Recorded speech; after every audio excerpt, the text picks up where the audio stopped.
Hey there, I'm Lance and I'm a gamer. And I'm Sam and I'm a non-gamer. And we are Love to Hate, where we try to help gamers find great games to play with non-gamers. And today we're taking a look at Rival Troops by Nathaniel James. Rival Troops is a tactical game for 2 to 4 players in which you are going to be playing as Boy Scouts trying to scout out the best campsite for your troop. This is going to be a game in which you will take actions, a little bit of action selection in this game, moving your troops about the board, trying to have area majority on certain campsites that are better than others. Let me show you how this plays down below, and then we'll come back and share thoughts on it as a gamer and non-gamer. All right, here's Rival Troops on the table from Nathaniel James. Let me show you guys how this tile laying area majority game is going to work. And in this, you are a camp troop, a Boy Scouts. And so you are going to be trying to compete for these campsites out here on the board. And the number on the campsites are going to tell you how many troops are able to fit in on that tile. It's also going to tell you how many points that tile is worth at the end of the game.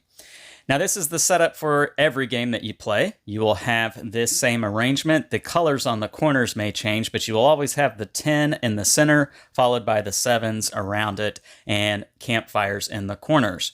And each player is going to have their own deck of cards as well as their own tiles. And so that would be the setup here. And I'm going to use the yellow cards and tiles as they will show up better on film here.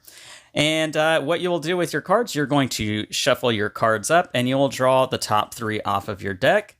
And, well, that's actually 4. And most of the cards are going to look like this and be numbers on them. However, you do have some of your own campfires shuffled in there as well. And on your turn, you have a choice to make. You can play one of your cards somewhere onto the board. Now, whenever you do this, it does have to be adjacent to another card. Long edge to long edge. You cannot do corner to corner such as that. But you could put it anywhere on the board. I probably would not put it here, though, because my yellow campfire is way over here. And that's important because when you play a token, you are going to be only allowed to play it where you have one of your own campfires. And so a second thing I might do on my turn, and you only do one action, but this is a different type of action, is to play one of your tokens out on the board. And again, you have to put it where your campfire is. Now, you have tokens that are 1 ranked, as this one is here. You have 3s and you have 2s. And the rank there is important because what you could do on a turn is you can move one of your troops from one tile to an adjacent tile. And the numbers here are important because, as I mentioned earlier, you cannot have more tokens on this tile than what is the number on the board here. So for instance, 7, my token here, my troop here is a 1. So there is space here for 6 other troops. But for instance, if I had this here, now there's 3, so we can only have space for 4 more troops. And say, for instance, the green player comes in and they have a 3 here. Now there's only space for 1 other troop. This blue 2, if it were here, could not come into this tile because we've exceeded this space here. It is only able to hold 7, and we would have 8, so they would not be allowed to come in. That is moving a troop onto a tile. You can also cause somebody to push out of a space here. So for instance, if I have 2 of mine here, you have to have at least 2 of your troops on a tile, and there has to be only 1 troop of a particular other player's color on a tile adjacent to the tile that you're on. You can push that troop to the other tile beyond it. So for instance, my 2 here is going to push this 2 to that 7 and take up the 10 spot. That is something that you can do, but only if this is an eligible place for this troop to be pushed. So far we've talked about that you can add tokens, your troops onto the board. You can play cards to make the board bigger and more campsites to take over.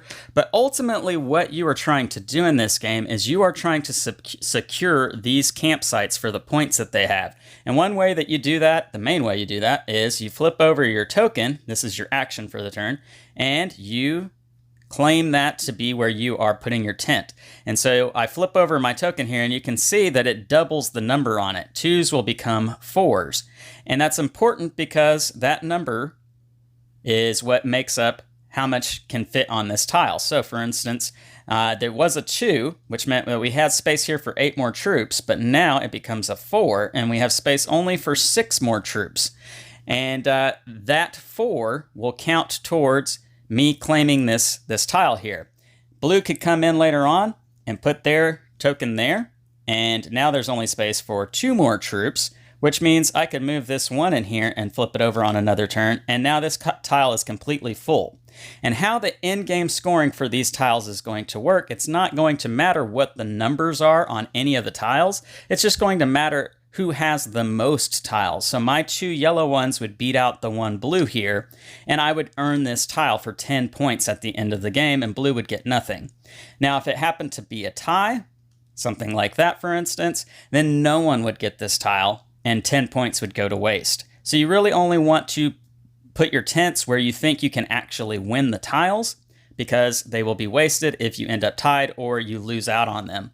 Now, the game is going to continue until someone plays all of their cards in their hand, at which point that would be the trigger for the end of the game, and everyone would get 1 more turn. You also have truck cards dealt out to you. These are going to be dealt out evenly to all the players, and for an action on your turn, you could spend your truck, and what your truck is going to let you do is move your tokens on the board that aren't flipped over to tents, your troops, and you can put them at any campsite, not just the ones with your color, or it's going to let you exchange the 3 that you've drawn from your deck for that turn and shuffle them back into your deck and draw 3 new ones. I may have forgot to mention that whenever you do play a card, you draw another one from your deck. And that's the gist of the game. Whoever has the most points at the end is going to be the winner, and that's how you play Rival Troops. Let's go back up top and share our thoughts on this one. And we're back, and now we're going to share our thoughts on Rival Troops from a gamer and non-gamer's perspective. So Sam, we have talked in other videos before that tactical games tend not to be the type of games that work well between a gamer and a non-gamer. Yeah. Simply for the fact that gamers tend to excel more at tactical thinking, tactical experiences. Yeah, the gamers can push past that just trying to figure out how to play a game. They've played enough, and whereas I think a gamer is so focused, or a non-gamer is so focused on what am I supposed to be doing, that they can't focus on how can I beat you. A gamer knows how to game, in other words. Yes, yeah. Now this, I think, is a tactical game, but it is a lightweight tactical game, and it's not extremely constrictive, extremely difficult to do the things that you want to do. So with that in mind, is this a tactical game that maybe does work with non-gamers? What do you think? Yeah, I think so. There's not, at least at the 2-player count, there's not a lot of competition for spaces. Okay. I think at the higher player count, maybe there would be, but with 2, it's definitely not one of those games that you're butting heads the whole time. Yeah, I will agree with that. I think Sam is exactly right that at 2 players, it is a little free-flowing and open. So much so that me as a gamer, I don't know that I would want to play this at 2 players. I think I would want to play it at the higher player count simply for the fact that it is more challenging and it feels a bit too easy at 2 players. I feel like I can just do whatever I want to do and accomplish whatever I want to accomplish. But maybe for you as a non-gamer, that can be a good experience, right? Yeah, I would agree with that. Okay. Let's talk about, you mentioned earlier that tactical games, you're simply trying to wrap your head around what is it that I'm trying to accomplish, and before you know it, you've already lost the game. Did you have that experience with this one, or was it easier to understand what you were trying to do? Maybe a little bit, but it's still, in terms of all tactical games, it was definitely an easier one to learn how to play so that you could compete in it. Yeah, I mean, this is, it's a pretty straightforward concept. You've got these numbers. The numbers on the cards are obviously the points. And so it's pretty visible where you should be going, the bigger, more valuable spots.